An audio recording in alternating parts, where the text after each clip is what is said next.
Viewers, the ICE summit, the one in Alaska between Donald Trump, Vladimir Putin, has ended. There were smiles, there were warm handshakes, but there was no deal. The Trump-Putin meeting broke the ice between the two leaders. No ceasefire has been announced. No agreement has been announced in terms of clear timelines, roadmap as to how the Russia-Ukraine conflict will end. There's a possibility of the next summit, the next meeting between the two leaders taking place in Moscow. How that pans out is something that we will decode right here for you on NDTV. But first up, let's play out exactly what the two leaders said after that very short press briefing that they took, where they came out with statements but did not take any questions. Listen in. Mr. President, I'd like to thank you very much, and we'll speak to you very soon and probably see you again very soon. Thank you very much, Vladimir. Next time in Moscow. Oh, that's an interesting one. I don't know. I'll get a little heat on that one, but I could see it possibly happening. Thank you very much, Vladimir. And thank you all. As I've said, the situation in Ukraine has to do with fundamental threats to our security. Moreover, we've always considered the Ukrainian nation, and I've said it multiple times, a brotherly nation, however strange it may sound in these conditions. We have the same roots, and everything that's happening is a tragedy for us and terrible wound. Therefore, the country is sincerely interested in putting an end to it. At the same time, we're convinced that in order to make the settlement lasting and long-term, we need to eliminate all the primary roots, the primary causes of that conflict. And we've said it multiple times, to consider all legitimate concerns of Russia and to reinstate a just balance of security in Europe and in the world on the whole. And I agree with President Trump, as he has said today, that naturally the security of Ukraine should be ensured as well. Naturally, we're prepared to work on that. I will say that I believe we had a very productive meeting. There were many, many points that we agreed on, most of them, I would say, a couple of big ones that we haven't quite gotten there, but we've made some headway. So there's no deal until there's a deal. I will call up NATO in a little while. I will call up the various people that I think are appropriate, and I'll, of course, call up President Zelensky and tell him about today's meeting. It's ultimately up to them. They're going to have to agree with what Marco and Steve and some of the great people from the Trump administration who've come here, Scott and John Radcliffe, thank you very much. But we have some of our really great leaders. They've been doing a phenomenal job. We also have some tremendous Russian business representatives here, and I think, you know, everybody wants to deal with us. We've become the hottest country anywhere in the world in a very short period of time, and we look forward to that. We look forward to dealing. We're going to try and get this over with. We really made some great progress today. I've always had a fantastic relationship with President Putin, with Vladimir. We had many tough meetings, good meetings. We were interfered with by the Russia hoax. That made it a little bit tougher to deal with, but he understood it. I think he's probably seen things like that during the course of his career. He's seen it all, but we had to put up with the Russia hoax. He knew it was a hoax, and I knew it was a hoax, but what was done was very criminal. But it made it harder for us to deal as a country in terms of the business and all of the things that we'd like to have dealt with. But we'll have a good chance when this is over. So just to put it very quickly, I'm going to start making a few phone calls and tell them what happened. But we had an extremely productive meeting, and many points were agreed to. There are just a very few that are left. Some are not that significant. One is probably the most significant, but we have a very good chance of getting there. We didn't get there, but we have a very good chance of getting there. I would like to thank President Putin and his entire team, whose faces, who I know in many cases, other than that, whose faces I get to see all the time in the newspapers. You're almost as famous as the boss, but especially this one right over here. But we had some good meetings over the years, right? Good, productive meetings over the years, and we hope to have that in the future. But let's do the most productive one right now. We're going to stop really 5, 6, 7,000, thousands of people a week from being killed. And President Putin wants to see that as much as I do. So, again, Mr. President, I'd like to thank you very much. And we'll speak to you very soon and probably see you again very soon. Thank you very much, Vladimir. Next time in Moscow. Oh, that's an interesting one. I don't know. I'll get a little heat on that one, but I could see it possibly happening. Thank you very much, Vladimir. And thank you all. Thank you. I could see it possibly happening.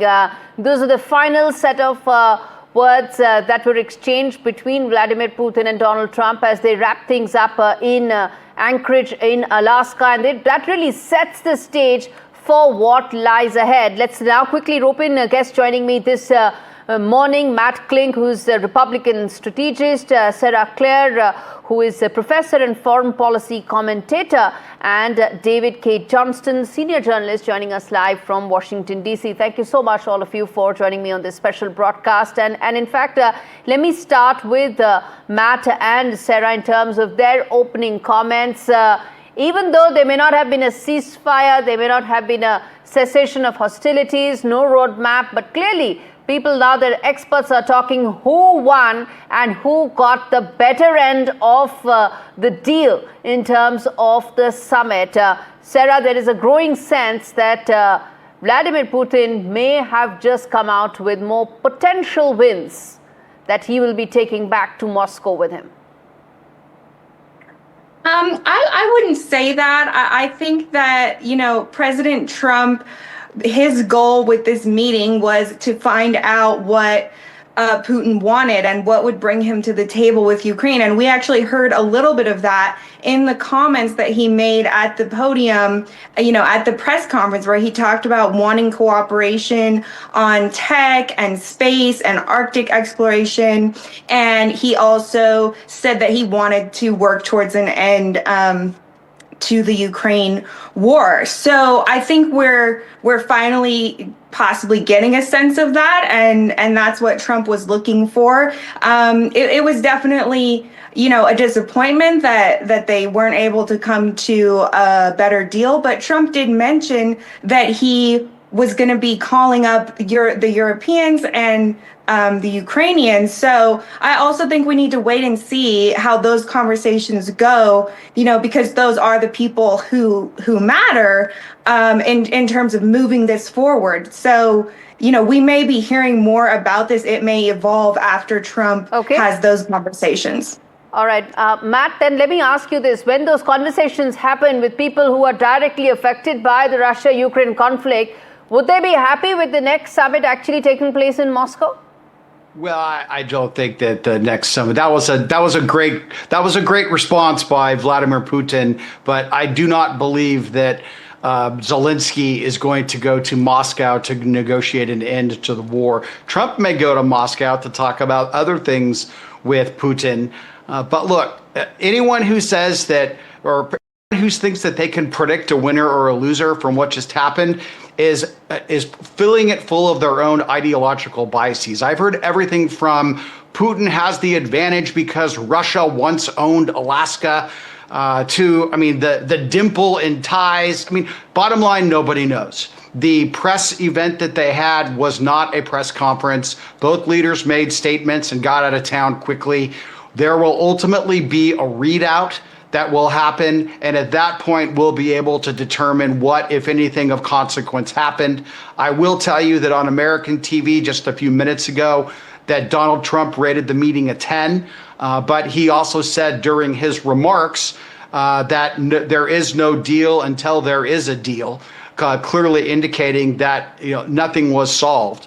So again, anybody who says that Putin won or Trump won, it's just political posturing on their part. And that it's irrelevant. Okay, it may seem irrelevant, but let's also remember that these two presidents, they're also political leaders. They go back to their constituency, their core base that they need to also address and speak to. And when Vladimir Putin goes back to Russia, to Moscow, to talk about how things pan out from here on, what will be the next step, the next roadmap, some of the messaging that came out during this summit will be equally important. David, which brings me to I ask agree. you that the summit is inconclusive.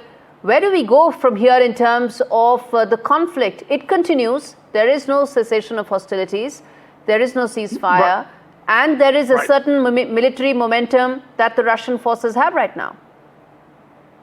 Yeah, You're the things to watch for. The things to watch for going forward are going to be whether Trump holds back on providing weaponry and intelligence to the Ukrainians, which he's done in the past. We will, once Trump has spoken with leaders of several European nations, I would expect Keir Starmer to be key among those, things will start to leak out. You can't keep this secret once there's a growing circle of people, and we'll begin to hear more about what happened here. But don't miss the fact that Putin spoke first. He was grinning ear to ear, was clearly in a very good mood, and Putin's made clear what he wants. We're going to keep the territory we took by force as part of this deal.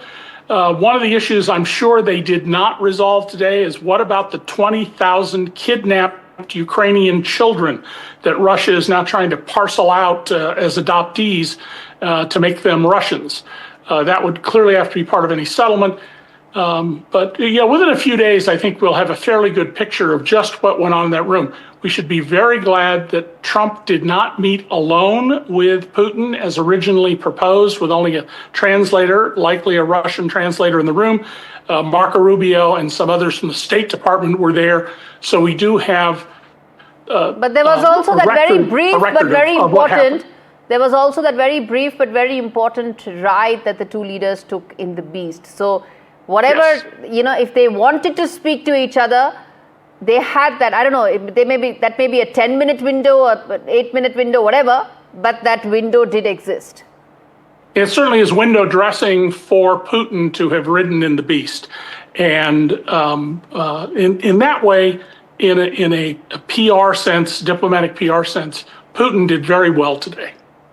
And Vladimir Putin also looked up as the B-2 and 4 F-35s flew overhead, and at a base that's being used for a military operation being run right now in the northern part of the world. So, I mean, look, there's PR going all the way around here. So let's just say, I can tell you're not a Trump fan because you're focusing on look, I mean, Putin didn't get what he wanted either, and Donald Trump still has primary and secondary sanctions that he can impose if he doesn't get closer to what he wants. So let's not look at this just from one perspective. There are two sides to the story, and we're both guessing on what happens because only two people know ultimately what happened, and it will leak out once those conversations start happening, but we don't know right now. Okay, we don't know. Actually, thankfully, it's more than two because Trump did not go alone to the 2.5-hour meeting as he did in previous meetings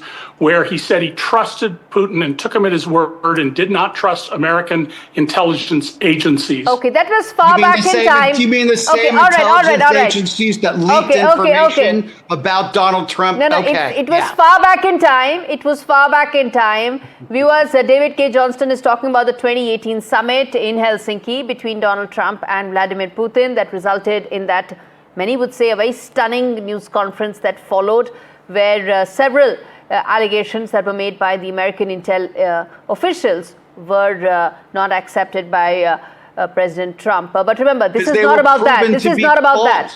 You know, I don't want to talk about that domestic affairs of America so far back in time. But you just brought it up. I want to talk about what happened today because this impacts not just America and Russia or Ukraine or Europe. This impacts the world. And that is why it's so important for the world to probably know what happens from here on. And Sarah, that's what I want to come to you. We can keep debating. There will always be two sides to who won, who came out as a winner, who goes back to talk about potential wins from this summit. But the larger point is that the summit was inconclusive in terms of providing any opportunity or a roadmap to end the conflict. And that is the largest and biggest takeaway of this. Sarah? We don't know that yet. I would say that, Putin, the fact that Trump went to the press conference with Putin Trump would not have done that if he felt like Putin was wasting his time. So I'm taking that as a positive sign.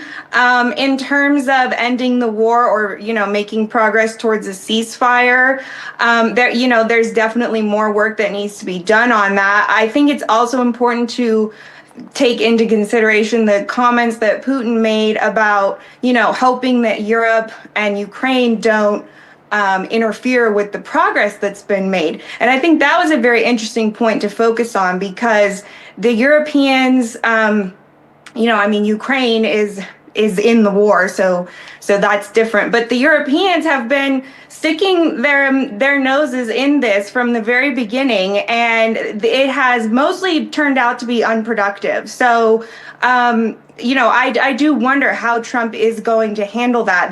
That is a question that I think we'll all be looking at is Trump going to be able to manage the relationship with Europe and the relationship with Russia in order to move this forward? Mm-hmm. Yes, Matt, you were making a point in terms of the fact that you disagree that this summit was inconclusive. You have a different view there? Yeah, we don't know if it was inconclusive. We'll probably know within the next 4 to 6 hours a heck of a lot more. But if progress was made, then it wasn't inconclusive. There was never going to be an end to the war. And I hate to break it to everyone who thinks that Russia is going to get territory back, especially the Crimea that the Russians have held since 2014 when Barack Obama was president. That ain't happening. They may swap some territory in eastern Ukraine, but Ukraine is going to lose territory, and this war ultimately needs to end. America is no longer going to fund this war. So, Matt, I have one disagreement with you, irrespective of whatever may be the contours at whatever point of time that the world may finalize. If there was a deal today, if there was any agreement, I would like to believe, and I'm sure many viewers watching this would agree, that Donald Trump would have most certainly announced that. And for him to say there is no deal is something that pretty much says that there are 2 points that exist right now. And David, let me then And if he had struck a deal, you would have said that Vladimir Putin wasn't there. This is a bad deal. No, so I'm not there wasn't going to be a deal. And I'm most certainly not a Trump spokesperson either, sir. I'm just saying from the point of view of millions of people watching this broadcast around the world who would be thinking that this was a very anticipated and important meeting. And what happens next? And, that's the larger point. The roadmap is up in the air. It hasn't been identified. And the sense one gets is that it is likely to potentially be firmed up when Donald Trump speaks to his allies in Europe. That's the broader sense we get. Correct. That's when it could probably be firmed up. But then, David, let me then ask you about the critical minerals aspect. Many feel that could really be the big X factor in terms of how the Trump administration would view the talks from here on from a bilateral point of view between US and Russia. Well, remember that Donald wanted the Ukrainians to pay America for defending against Russian aggression, something which Republicans always were opposed to until Donald Trump. They believed in freedom and liberty, not giving in to dictators, especially from Moscow. Now, Trump believes that there's a lot of mineral wealth he wants the U.S. to get in Ukraine. I don't know why we would have any right to it. He's also relying on 1950s Stalin-era geological reports that may not be at all reliable. There are lots of dimensions to this beyond the immediate talk. India has an interest in this because India has been benefiting from the war by getting Russian oil at about 20% below the world price. That's been great for the Indian economy and India's efforts to restore itself as the wealthiest country in the world. But if there is an end to this transaction, to the sanctions that the Trump administration has placed on, and some of the ones from the Biden era that continue, India will pay a price for this as well by paying 25% more for the oil than it's paying now. But I think we'll find out quite quickly what happened here, what the outlines of the deal are. My principal concern as an American is this would be the first time an American president and Republicans have bowed down to a naked aggression by a dictator who was subject to a treaty to never invade Ukraine, and how anybody with a moral conscience can side with anything but forcing Putin out is difficult for me to comprehend. And you know, I've been covering Donald for almost 40 years, knowing very well, negotiated with him very successfully every time, and have covered lots of complex issues. And this is a whole new development of Republicans who want to cut and run rather than stand up for liberty and freedom. All right. I'm going to take a quick break and we come back.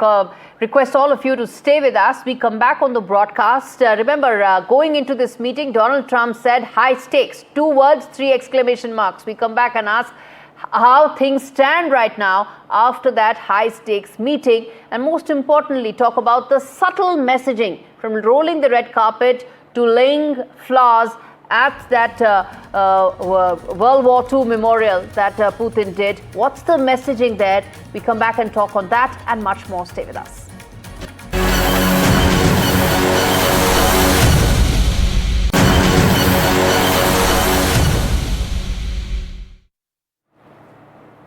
Welcome back, viewers. Tuning in right now, the big story that NDTV has been on top of, viewers, is the Alaska summit between Donald Trump and Vladimir Putin. It ended a short while back.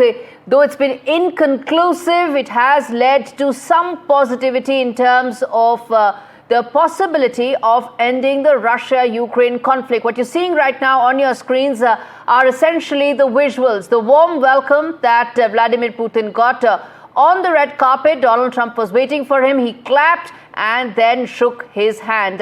Also, the two leaders rode together in the Beast. That is the name of the vehicle of the American president. Originally, the two leaders were supposed to meet one-on-one. That meeting then became one which had the delegations on both sides, but the two leaders did get to speak one-on-one in that short ride that you see on your screens, that visual that's playing with the two leaders being in the Beast. Did they speak much? Is anybody's guess, but the two leaders like the style of speaking one-on-one. And lastly, the presser, the short presser, the press conference where they did not take any questions, but paved the way for a possible second summit that could take place in Moscow. Donald Trump said that he will get a lot of heat for it, but he also said he will work around it. That will send shockwaves around most European capitals, with the possibility of a second summit actually taking place in Moscow. I want to first play out that soundbite, exactly what Donald Trump said, with Vladimir Putin hinting next time in Moscow. And then we're also going to play out what is it that Vladimir Putin said at that short but very important press briefing. And then we come back and talk more with our panel of guests. Mr. President, I'd like to thank you very much, and we'll speak to you very soon and probably see you again very soon. Thank you very much, Vladimir. Next time in Moscow. Oh, that's an interesting one. I don't know. I'll get a little heat on that one, but I could see it possibly happening. Thank you very much, Vladimir. And thank you all. As I've said, the situation in Ukraine has to do with fundamental threats to our security. Moreover, we've always considered the Ukrainian nation, and I've said it multiple times, a brotherly nation, however strange it may sound in these conditions. We have the same roots, and everything that's happening is a tragedy for us and terrible wound. Therefore, the country is sincerely interested in putting an end to it.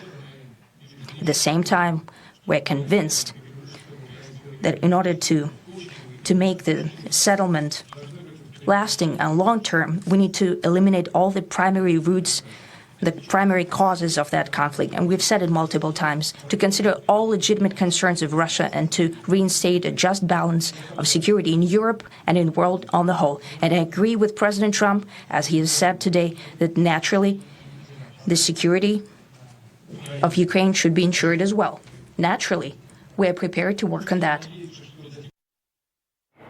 Matt Klink, Republican strategist, Sarah Clare, professor and foreign policy commentator, as well as David K. Johnston, senior journalist, all joining me live on the broadcast to talk more about the Alaska summit inconclusive but positive. Now, we've played out some of these pictures for our viewers to better understand the optics, the narrative, what really went into these meetings, and most importantly, what could be the takeaways for these two leaders, for these two countries. But, I want to ask this to all three of you, which is that what happens next now? Apart from the shockwaves in almost all European capitals about the possibility of a second summit in Moscow, besides that, what happens next? Let me start with you, Matt. The two leaders have departed. Anchorage was the host. Now they've both flown out. Things have wrapped up in Anchorage. It comes back now to Moscow and Washington, D.C. What happens next from here on? Yeah, I think that what's next, if this thing has any legs for the future, is that there needs to be a second meeting at a to be determined location that I can pretty much guarantee is not going to be in Moscow. Okay. Sarah, to you next, then how things are now likely to pan out from here on? And how soon do you think there could be a second step here? Because Donald Trump had said all along that if there is no positive meeting, I'm going to walk out. I'm going to figure that out in just a couple of minutes. After that, I'm going to keep moving if nothing happens. So by the looks of it, this is the longest time that he and Vladimir Putin have spoken. So by the looks of it, by his own metric, he would consider this meeting to be, if not a success, at least positive. So how soon do you think the next step, the next meeting, the next phone call, any of that is likely to take place? I think if it's going to take place, it's got to happen very soon to protect this progress and make sure, that they keep everybody focused. I've said before, mediating this conflict is kind of like herding cats because both these leaders, Putin and Zelensky, are very easily distracted and drawn back into a conflict mode or a mode where they really don't want to talk to each other. So it's got to happen very quickly, hopefully within the next couple weeks. Okay. Now, David, then let me bring you in on the other aspect as far as the India impact of this is concerned. We in India are also looking very closely at this meeting. And in fact, just hours before that meeting was to start in Alaska, Donald Trump actually said that Vladimir Putin is coming to talk because of the Russian sanctions that have been imposed and because of the fresh set of sanctions I'm imposing on import of Russian oil. So there was a certain hardening of posture that happened before that meeting. None of it, of course, seemed to reflect in the body language between the two leaders, which was very warm and cordial. But from that point of view, the sanctions, the import of Russian oil, the frustration that Donald Trump felt in terms of not getting a ceasefire and therefore not getting that Nobel, how is that likely to now pan out from here? Well, first of all, they're going to have to move very quickly if they want to get somewhere with this plan, whatever it is, because the longer it's out there and as things begin to leak out from European governments and perhaps the Ukrainian government, there'll be wedges driven about this. So I absolutely agree with Professor Clare that they've got to move quite quickly here if they're going to reach some kind of an agreement. At the same time, we need to keep in mind that Donald would like to extend this in some ways because he needs desperately a diversion from the issue of you promised to make the files of the sexual predator Jeffrey Epstein public, and they've gone to great lengths not to make them public. And Donald, as I've said on your station before, cannot survive any irrefutable evidence that he is a child rapist. He can survive everything else, but he can't survive clear evidence that he's a child rapist. So Donald has a different set of interests here, but I think getting to the next stage and either we go somewhere or we don't is overwhelmingly likely. And by next stage, days, no more than a week or two. So what you're saying is domestic politics will also dictate how soon Donald Trump wants to act on this. But this has also been the big foreign policy goal of his government ever since he came to power. In fact, even in his on his campaign trail, he said that if he was in power, these wars would either not have happened or would have ended in 24 hours. He said that, though, of course, this is probably the longest 24 hours in history, because he said that even on day one, that I'm going to end those conflicts in 24 hours. Now, Matt, we've spoken about the specifics of these, of the meeting, the very little details that we have right now besides the optics. And I'm going to now come to the specifics as to reason why many feel that Putin is, while Donald Trump is definitely not losing out in this meeting, the optics are very much warm and cordial. But Putin may go home to have more wins under this belt. Also, two things. One, the fact that this was a very warm welcome on American soil. The fact that he rode in the beast. We're playing out those visuals. The fact that he also laid flowers at that Soviet-era cemetery to make a point about the Soviet soldiers during the Second World War. All of that adds up to the optics. He also got to speak first. When was the last time that a foreign leader actually got to speak first ahead of the host leader? Well, I'm willing to bet that he spoke first because Donald Trump allowed him to do that. Look, this whole day was stage managed by the Trump people. From everything from the walk up with the Alaska 2025 and the jets parked on either side of the red carpet to the B-2 bomber flying overhead. Vladimir Putin doesn't have that. And he knows he doesn't have that. And he is also very keenly aware of what Donald Trump just used maybe that very same B-2 bomber to do to Iran's nuclear capacity. So from that perspective, it was a public relations show of force by America. But look, Vladimir Putin is a savvy politician of his own right, perhaps even more shrewd than Donald Trump. He knew what he wanted out of this. And I got to believe that he got it. Both men were happy. I mean, look at it this way. You have two apex type A males of the maximum level, both meeting with each other, representing two of the three world's superpowers. So again, this was diplomacy on the highest matter. And I think that, again, Donald Trump got what he wanted out of it. Putin got what he wanted out of it, and it will be up to, ultimately to the spinmeisters and to whatever comes out of this meeting to determine who ultimately won or lost. Mm-hmm. My guess is that there will be a continuation of talks, and hopefully it yields to progress. But America's not going to continue to stroke checks to the Ukrainians for a war that they're never going to win. Right, and you spoke about the warm handshakes. The two alpha males that they met, they're pretty much of the same alpha male type, I would say. And let's play out that images that we have of them sharing that handshake and in fact sharing a laugh there. Those are visuals after the press briefing. Both of them are sharing a laugh there. And it really did seem like a very cordial meeting between the two leaders. Ended on the note on which it pretty much started, which is where Donald Trump rolled the red carpet and clapped, waited for Putin. And that's exactly the same body language, the same bonhomie you see here as well. Both of them sharing a laugh after that briefing. A quick break, viewers. On that note, we come back with our rolling coverage of this big story.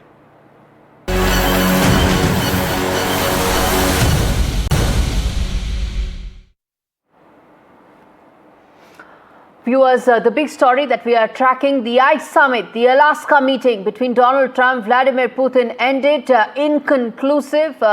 It was the longest time that the two leaders had met face to face. There were warm welcomes, handshakes, red carpet, and in fact, a ride in the beast as well. The two leaders managed to meet away from the delegations with which they had those detailed talks, and the press conference that they held after their meeting. Short, crisp, but left with probably one of the biggest headlines, which was that a second potential meeting could take place in Moscow. Something that sent shockwaves across European capitals, most of them dreading the possibility of any potential discussions to take place on Russian soil. Let's get in Maha Siddiqui, my colleague who's been tracking this meeting from Anchorage, joining us live.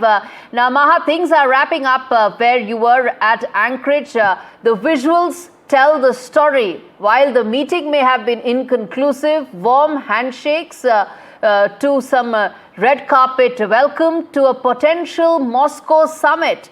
By all accounts, this looks like a meeting that both the leaders wanted ideally to have ended just this way. Yes, it appears to be so, Gauri, and it also brings to us a very important question on whether this meeting was only about Ukraine or whether Ukraine was used as an excuse for US and Russia to thrash out some bilateral issues between them as well and discuss some critical bilateral issues like trade, commerce, like trade in tech, as well as cooperation in other sectors. Specifically, something that was being speculated here very widely, although it was dismissed as a mere speculation, the cooperation between the two on critical minerals. Now, these aspects are now appearing to have been taken up in the meeting as well, because there was a mention of that by President Putin. And the bonhomie of sorts that was shown on the red carpet, the two handshakes, one for the cameras, one when Putin got off the aircraft, and also the manner in which President Trump shook his hand, using both his hands at one point to shake his hands warmly, the red carpet welcome, the ride in the beast. All of these optics are also very much speaking about the meeting today, which yielded no result for Ukraine, because there hasn't even been a ceasefire that could be announced from this meeting. And we are not even sure at the moment whether this will lead to a second meeting, as had been pointed out earlier by President Trump, that there could be a meeting with the Ukrainian side, Ukrainian president, the Russian side, US, and even perhaps some European partners in that meeting to get an all-encompassing view and then lead towards a peace deal. If we are to believe what has been said today in the joint press conference with regards to agreements on some points, President Trump said that there were several points on which there was agreement, and critically on one point, but it was not outlined what exactly it was. Indeed, this has been a major speculation that the larger discussion, the bilateral discussion between US and Russia was likely to be the overarching theme, with Ukraine being one of the many things, one of the many issues that the two leaders wish to discuss. And Sarah, let me get your quick view on that as well, that it was largely about US and Russia, with the Ukraine conflict being just one of the many themes that the two leaders wish to address. Yeah, I think that the economic incentives that were discussed was still part of the Ukraine negotiations, at least from the U.S. perspective, because Russia's economy is really struggling. Their own foreign or finance ministry, has put out that they have labor shortages, they have inflation. So what, Donald Trump knows that, and he came to this meeting prepared to bring some solutions for President Putin. It just remains to be seen if Putin is smart enough to take advantage of those offers. I think by the fact that he came to the meeting, that hopefully that means he is. Mm-hmm. All right, I'm going to leave it there. Sarah Claire, Matt Klink, and David K. Johnston joining me live on the broadcast. Thank you so much for your perspective on the big story that NDTV has been tracking, which is the Alaska summit. It has ended, no deal, even as things seem to be headed towards a positive outcome. When that will be, how soon it will be, what will be the shape of that, the roadmap to that remains unclear, but the red carpet indicates that the chances of that happening are higher than ever before. On that note, a quick break. We return with our rolling coverage. Stay with us.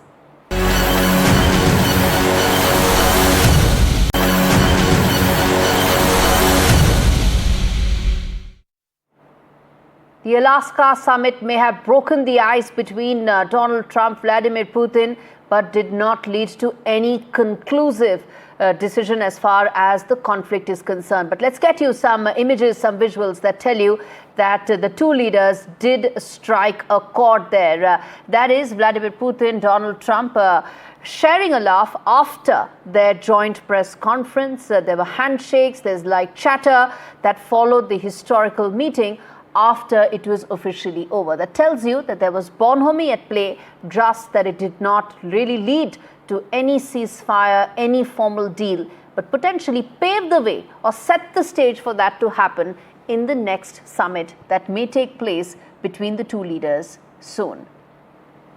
All right, on that note, a quick break, viewers. We return with more stories, more updates, and more stories on the other side.